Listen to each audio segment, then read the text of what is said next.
그때 그 일, 그냥 내가 나쁜 놈이라 말하면 편할 텐데 사실은 실수였어. 이 사람이 내 사람이구나. 문 열어둔 사랑방입니다. 잠시 쉬어가시려면 구독으로 한번 들러주세요. 결혼 후 25년 만에 새 집으로 이사를 가게 되었다. 짐 정리를 하면서 오래된 낡은 양장 앨범 사이에서 엽서 한 장이 떨어졌다. 해운대 바닷가 사진이 있는 엽서였다. 나는 다시 그해 겨울로 돌아갔다. 많이 웃고 깊이 사랑했고 너무 늦게 무너졌던 26의 나에게로. 1984년 초여름, 나는 건설회사의 총무과에서 일하고 있었다. 하루 종일 타자기 소리가 끊이지 않고 밤 9시가 넘어야 사무실의 조명이 하나둘 꺼지던 시절이었다. 그는 두꺼운 보고서를 내밀며 조심스럽게 물었다. 혹시 이것도 도와줄 수 있을까요? 제가 서류 작업이 좀 약해서요. 나는 웃으며 말했다. 저도 서투르지만 해볼게요. 그날 이후 그는 내 책상 앞을 스치며 말을 걸었다. 커피 내가 타줄까요? 커피 둘, 설탕 하나, 크림 하나 맞죠? 그는 어느새 나의 커피 취향을 알고 있었다. 언제부터 지켜본 걸까? 이 사람은 섬세하고 배려심이 많은 사람이라고 자연스럽게 생각하게 되었다. 누가 먼저였는지는 모르지만 서로를 향한 마음은 조용히 자리를 찾아가고 있었다. 어느 날 점심시간, 나는 혼자 새로 생긴 우동집으로 향했고 마침 그도 같은 곳으로 걸어오고 있었다. 혼자 가세요? 네, 오늘은요. 그럼 같이 가도 돼요? 우리는 나란히 앉아 김이 올라오는 우동을 먹으며 라디오에서 흘러나오는 이용의 잊혀진 계절을 들었다. 어색했지만 이상하게도 마음은 편안했다. 가게를 나설 때 그는 아주 작은 목소리로 말했다. 얼마 전에 생긴 경양식집이 있는데 다음에 같이 가요. 그 짧은 한마디가 그날 하루 종일 내 마음에 남아 있었다. 우리가 본격적으로 가까워진 건 회사 뒤편 골목 끝의 작은 다방에서였다. 노란 조명 아래 바람을 잡는 커튼이 흔들리고 가요가 낮게 흐르던 곳. 늦은 오후 그는 나를 불러 조용히 말했다. 퇴근 전에 잠깐만요. 할 얘기가 있어요. 다방 구석에 앉아 그는 커피잔을 마주친 채 말을 이었다. 혹시 제가 부담스럽지 않다면 조금 더 가까워지고 싶어요. 나는 잠시 그를 보다가 천천히 고개를 끄덕였다. 우리의 연애 시작이었다. 사내 연애는 위험했다. 결혼을 약속한 게 아니라면 혹시라도 소문이 나면 둘 중 하나는 회사를 그만둬야 할 수도 있었다. 아니, 여자가 그만둬야 하는 경우가 대부분이었다. 나는 말했다. 우리 만나는 거 직원들은 몰랐으면 좋겠어요. 네, 저도 그게 좋겠어요. 그래서 우리는 회사 안에서는 선배와 후배처럼 퇴근 후에는 사랑하는 연인으로 지냈다. 복도에서 스쳐 지나갈 때 그의 손끝이 가볍게 내 손에 닿는 순간 그 작은 떨림이 얼마나 설렜는지 모른다. 아무도 모르는 사이에 주고받는 눈빛 하나, 손끝의 온기 하나가 내게는 세상 어떤 선물보다 소중했다. 그 사람의 행동 하나하나를 떠올리면 마음속 한 구석이 조용히 뜨거워졌다. 겨울 목요일 밤 10시, 야근하던 사무실 문 앞에 놓여있던 간식 봉지. 아무 말도 이름도 없이 자신의 마음을 티내지 않으려던 그의 배려. 나는 그 순간 깨달았다. 누군가가 나를 위해 몰래 챙겨주는 작은 배려는 세상의 어떤 위로보다 오래 따뜻하다는 걸. 회식이 끝난 뒤 가로등 아래 조용히 서 있던 그의 모습. 밤이 늦어서요. 혼자 가는 게 좀 걱정돼서요. 그 말 한 줄에 내 하루의 무게가 스르르 풀어졌다. 그날 그는 자기 집이 30분 거리라는 사실을 아무렇지 않게 뒤로 밀어두었다. 그건 의무가 아니라 분명히 마음이었다. 그리고 그 마음은 나를 집까지 데려다주는 발걸음마다 묻어 있었다. 그 밤 나는 그의 침묵 속에서 소리 없는 사랑을 들었다.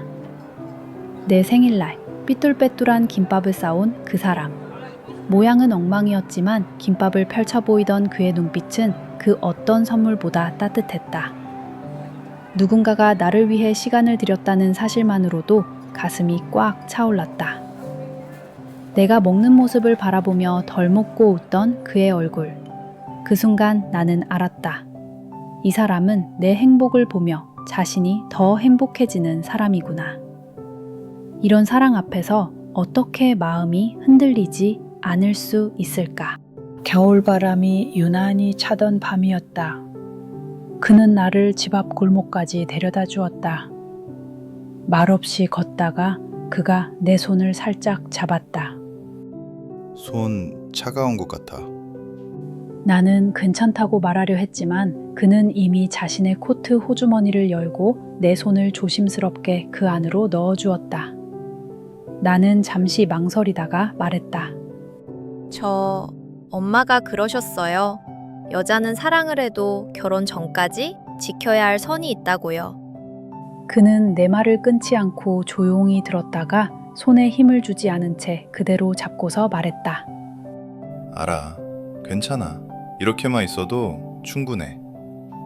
갑작스러웠지만 이상하게 불편하지 않았다. 코트 안에 남아있던 그의 체온이 내 손으로 천천히 옮겨왔다. 그는 쉽게 손을 놓지 않았고 우리는 말없이 동매를 몇 바퀴나 더 걸었다. 손에 땀이 베어들 때까지. 그 순간 나는 이상하게도 시간이 멈췄으면 좋겠다고 생각했다. 아무 말도 하지 않아도 이 손 하나로 충분하다고 느껴졌기 때문이다. 며칠 뒤 그는 작은 종이봉투 하나를 내밀었다. 그 안에는 가죽 장갑이 들어있었다. 이제 더 추워질 것 같아. 그는 이유를 길게 말하지 않았다. 하지만 그 장갑을 끼는 순간 나는 알았다. 이 사람은 내 손이 차가울까봐, 내 겨울이 추울까봐 미리 걱정해주는 사람이구나. 짧은 말 속에 그의 마음이 차곡차곡 쌓여 있었다. 그는 내 손의 온도뿐 아니라 내 하루의 온도, 내 삶의 온도를 조용히 걱정하던 사람이었다. 말보다 행동이 먼저였고 내가 말하지 않아도 필요한 걸 알아채던 사람. 그의 다정함이 쌓일수록 나는 어쩔 수 없이 천천히 그에게 깊이 젖어들고 있었다. 사랑이란 크게 울리는 종소리처럼 오는 게 아니라 이렇게 아무도 모르게 스며드는 것이었다. 그는 말로 사랑을 하지 않았지만 그의 모든 행동은 매일같이 당신이 소중해요 라고 말하고 있었다. 그는 음악을 좋아했다. 워크맨 속에는 늘 달콤한 발라드 테이프가 들어있었다. 어느 날 그는 조심스레 작은 포장을 건넸다. 이거 들어봐. 그 안에는 그가 직접 녹음한 카세트 테이프, 앞면에는 볼펜으로 적힌 글씨 하나, 당신이 생각나는 노래들이라고 적혀 있었다. 그날 밤 나는 혼자 방에서 그 테이프를 들으며 눈물을 흘렸다. 행복해서. 모든 것은 그의 갑작스러운 부산 장기 출장으로 흔들렸다. 어느 봄비가 내리던 저녁 다방에서 그는 심각한 표정으로 말했다. 한 달, 아니 길면 더 있을 수도 있어. 얼마나 오래요? 3개월, 길면 반년. 그날 다방에서 나온 뒤 그는 우산을 들고 내 어깨를 감싸며 말했다. 걱정하지 마. 편지할게. 전화도 자주 하면 되지. 6개월은 금방 지나가. 거의 매일 보다시피 하던 우리에게 그와 떨어진 우주는 너무나 힘들었다. 2주 후 나는 토요일 회사에 휴가를 내고 새벽 첫 차를 타고 그가 있는 부산으로 갔다. 그는 부산 터미널에서 나를 꼭 안아줬다. 사람들의 시선 따위 신경 쓰지 않고 그저 나를 품에 안았다.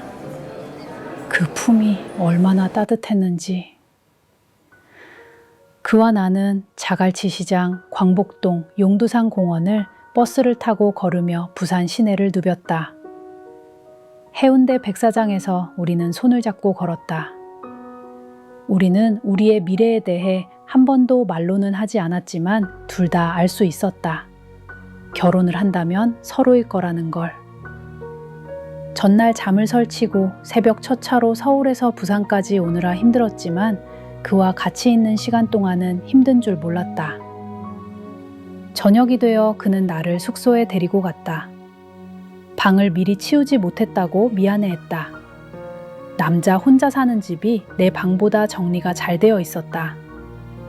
어색한 분위기를 만들지 않으려고 나는 배고프다며 라면을 먹자고 했다. 그가 냄비를 꺼내 라면을 끓여 김치와 함께 작은 상을 차려내 놓았다. 그날 그가 끓여준 라면 맛이 왜 그리 맛있었던지 아마 평생 먹어본 라면 중에 가장 맛있었을 것이다. 그는 새 칫솔을 건네면서 씻으라 했다. 그 순간 나는 어떻게 해야 할지 망설이고 있는데 괜찮아. 안 잡아먹어. 그는 나를 안심시켰다. 이불이 하나밖에 없어 우리는 나란히 누웠다. 나는 서울에서 부산행 고속버스가 출발할 때 지금 이 순간을 상상했었다. 그가 원하면 나는 나의 모든 것을 줄 수 있다고 다짐했었다. 그런데 그는 나의 손을 살며시 잡더니 행복하다며 내려와줘서 고맙다고 했다. 새벽부터 내려온 내가 피곤할 거라며 얼른 자라고 내 등을 두드려 주었다. 그도 피곤했는지 나보다 더 먼저 잠이 들었다. 나는 떨려서 잠을 잘 수가 없는데 그는 간간히 코를 골았고 잠자는 그의 모습은 어린아이가 자는 모습처럼 편안해 보였다. 어둠 속에서 나는 그의 얼굴을 한참 들여다봤다. 이 사람이 내 사람이구나. 이렇게 가까이서 이 사람의 숨소리를 듣고 있구나. 그 생각에 나는 숨을 고르고 그의 볼에 아주 조심스럽게 입술을 맞추었다. 그 밤은 내 인생에서 가장 행복하고도 조용한 밤이었다. 그날 터미널에서 헤어지면서 그는 다음에 서울로 가겠다며 약속했다. 하지만 그는 약속을 지키지 않았다.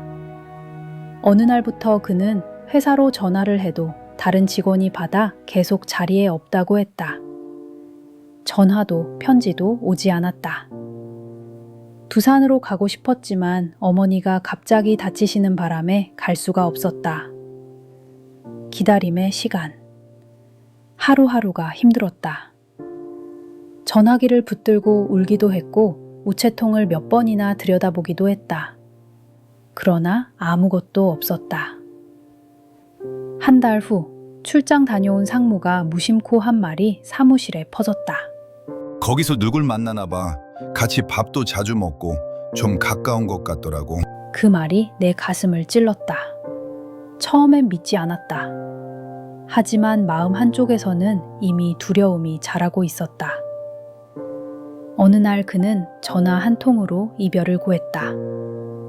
울면서 미안하다고, 정말 미안하다고.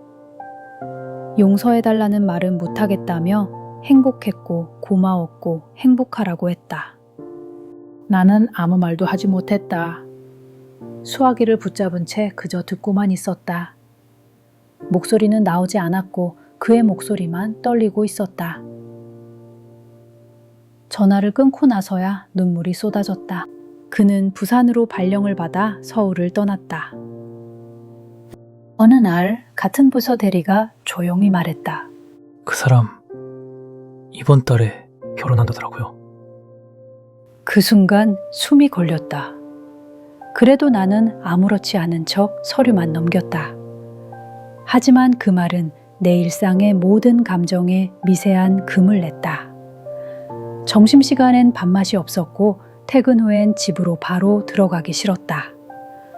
어쩌면 내 마음의 상처는 아직 제대로 아물지도 않은 채 겉만 덮여 있었던 걸지도 모른다.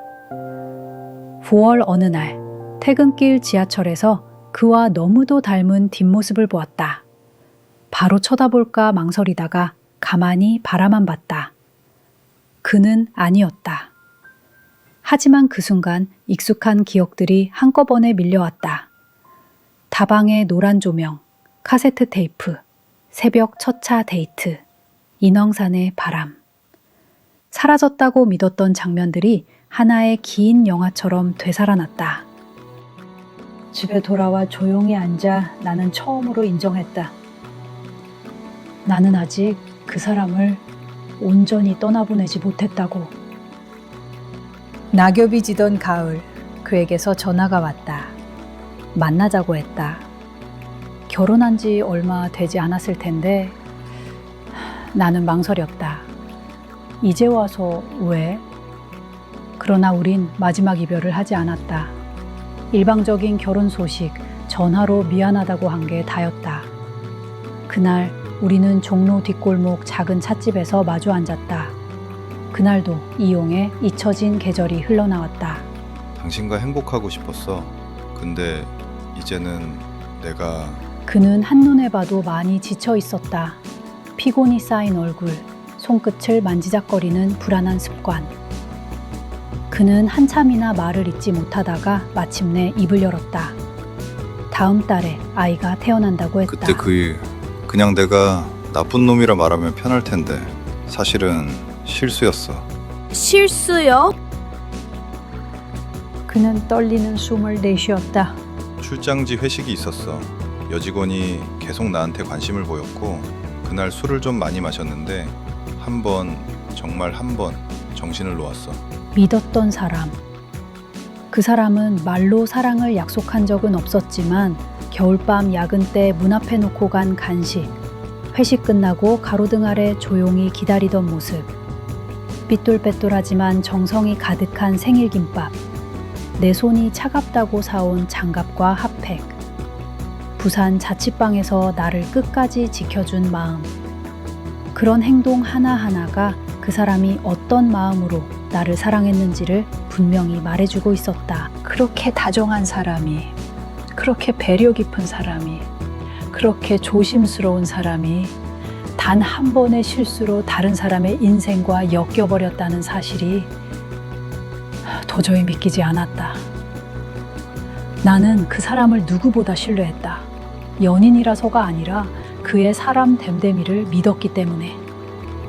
술에 취해 한 번의 실수를 했다는 그의 말을 들었을 때 가슴이 찢어지는 것보다 더 견디기 어려웠던 건 그럴 사람이 아닌데 라는 확신이 흔들리는 순간이었다. 내가 굳게 믿어온 모든 것들이 산산조각 나는 느낌. 그 사람의 다정함, 그의 성실함, 그의 배려심, 그 모든 진심을 내가 착각한 것이었을까? 내가 믿은 사람의 본 모습이 전부 환상이었던 걸까? 그 의문은 배신보다 더 아팠다. 만약 그가 원래 가벼운 사람이었다면 이토록 힘들지 않았을 것이다. 하지만 그는 정말 나를 아끼던 사람이었다. 내 마음을 읽고 내 추위를 걱정하고 내 하루의 무게를 덜어주려던 사람이었다. 그런 사람이었기 때문에 그의 실수는 더 큰 충격이 되었고 더 깊은 상처가 되었다. 그가 나를 사랑했다는 걸 알기에 그 사랑을 버려야 했을 그의 고통까지 느껴져 나는 그를 미워하면서도 같은 마음으로 그를 이해해버리는 잔인한 감정을 동시에 겪었다. 그가 나를 사랑하지 않았던 게 아니다. 그가 다른 여자를 사랑한 것도 아니다. 그는 단지 나를 지킬 만큼 강하지 못했을 뿐이었다. 그 사실은 어떤 배신보다 더 아프게 다가왔다. 사랑의 무게가 부족한 게 아니라 사랑의 힘이 부족했던 것. 나는 그의 선택에 버려진 것이 아니라 그의 삶이 요구한 방향에 선택되지 않았을 뿐이었다. 그런 현실은 잔인한 배신보다 더 깊은 절망을 남겼다. 찻집을 나서며 나는 그에게 작게 말했다. 행복하세요. 그동안 고마웠습니다. 먼저 일어날게요.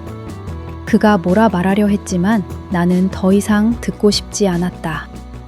그날 이후 나는 이상하게도 가슴이 한결 가벼워지는 걸 느꼈다. 아직 완전히 잊은 것은 아니었지만 이제는 그의 이름을 떠올려도 심장이 쿵 하고 떨어지지 않았다. 몇 달 후 나는 회사 근처 작은 방을 얻어 혼자만의 공간을 만들었다. 창문을 열면 멀리서 바람 소리가 들리고 작은 화분 위에 햇살이 내려앉는 조용한 공간이었다. 퇴근 후 친구와 맥주를 마시며 웃을 때, 부모님께 안부 전화를 할 때, 시장 골목에서 장을 볼 때, 나는 조금씩 내 삶을 나 자신으로 채워가기 시작했다. 어느 아침, 그곳에서 커피를 마시며 나는 깨달았다. 아, 이제는 지나간 계절을 붙잡지 않아도 되겠구나. 내 마음속의 겨울은 이듬해 봄과 함께 비로소 서서히 녹아내리고 있었다. 나의 젊은 시절, 우리가 가장 아팠던 기억은 언젠가 나를 단단하게 만들어준다. 그리고 새로운 사랑이 찾아오지 않아도 그 자체로 괜찮다는 것도. 빅바렌 엽서 속 해운대 백사장의 모래처럼 젊은 날의 이별의 슬픔도 세월의 바람에 흩어져 그저 희미한 추억으로 인생의 황혼기를 지나가는 내 마음속에 남아있다. 나는 엽서를 가만히 손에 쥐고 창밖을 바라본다. 35년이 지난 지금, 그때의 아픔은 이미 오래전에 지나간 계절이 되었다. 그땐 몰랐지만 지금의 나는 안다. 첫사랑을 하던 그 시절이 내 인생에서 가장 빛나던 순간이었다는 걸. 엽서를 내려놓고 나는 다시 오늘로 돌아온다.